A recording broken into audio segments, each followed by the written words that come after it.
What's up, everybody, and welcome back to 23rd Garage. So today we have a very exciting video for you guys. A lot of you guys have wanted us to do a little collaboration with the big boss, our dad, and so today we finally actually got a chance to do that. So behind me we have a 2017 Volkswagen Jetta that dad actually bought off of Insurance Auto Auctions.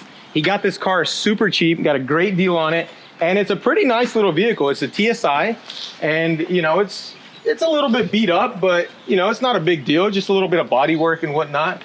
We'll do a little walk around here for you guys. CarMax. A lot of the vehicles we buy have that CarMax sticker on there. Look at this thing, it's pretty clean. I love the color. What do you guys think about the color? I love the color. Very hard color to spray though. Very hard to get it right. Let's check out the inside. We gotta search this thing. First thing we do is search every vehicle because you never know what kind of goodies. Like, look at this, straws. We're already saving money. Free water too. Free water, you know. You got to make sure there's nothing of value in here, man. Right. Although the guys over at IAAI, they usually already, you know, go through the entire vehicle. Hey, look, there's a hubcap. All right, so let's ask Pops what he thinks about the new build. Dad, what do you think? Easy fix? I'm not sure.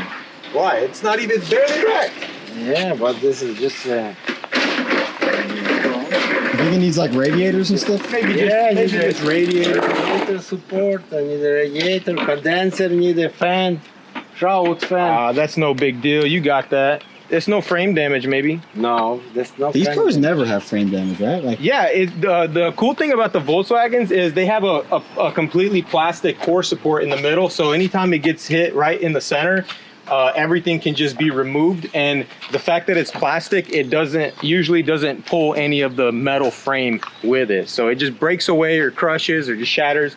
And so we used to buy a lot of these cars back in the day when they were real popular. This is the first one in a while.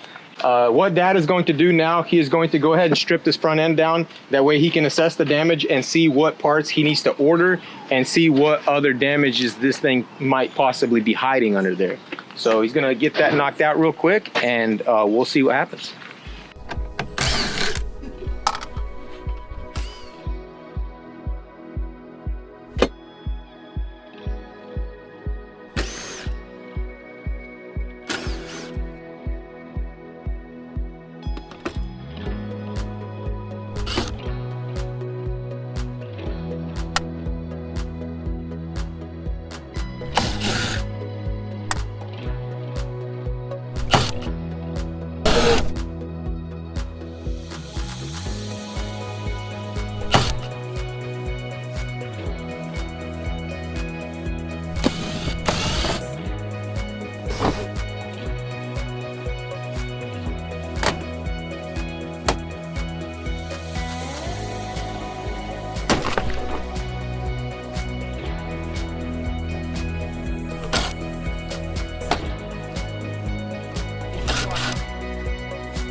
So Dad stripped down the entire front end of this car, and it was actually pretty easy because everything just comes off with bolts, and looking at it, I don't see any kind of visible frame damage, but what we really need to do is inspect the engine.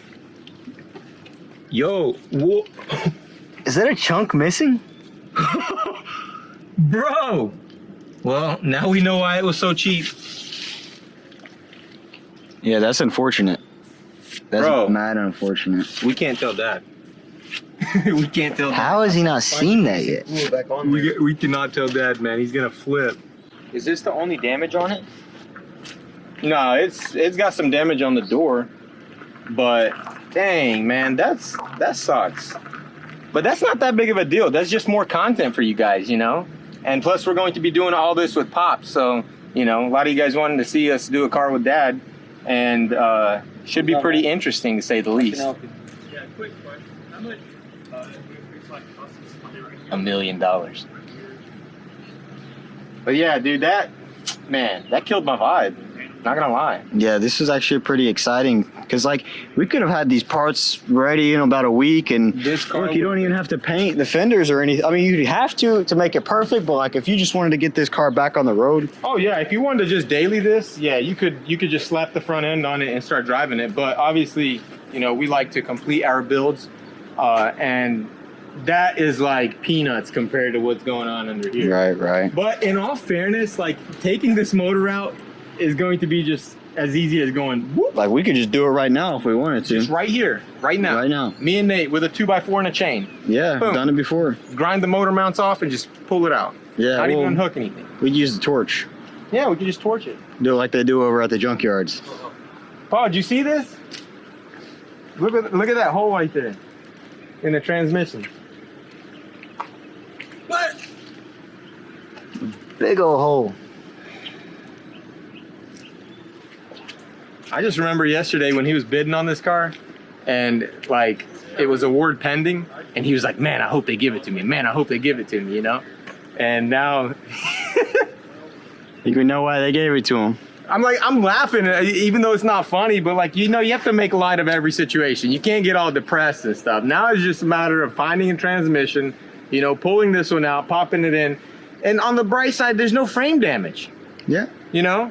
But remember guys, when I said that these cars are super nice because they have the plastic core support and that just breaks away, there's also a fault there. So you're trading off having a easy to replace core support with not having anything right here. Like there's not even a subframe. Like how do they get away with not having a subframe in the front?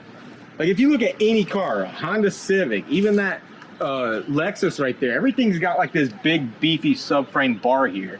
So like if this car had it, you know, it probably would have bent that a little bit or bounced off of it or something.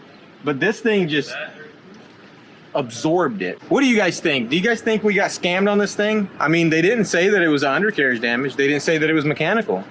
Yeah. But you always run the risk when you bid on a vehicle that says does not start, you have to automatically assume that there's a reason why it doesn't start.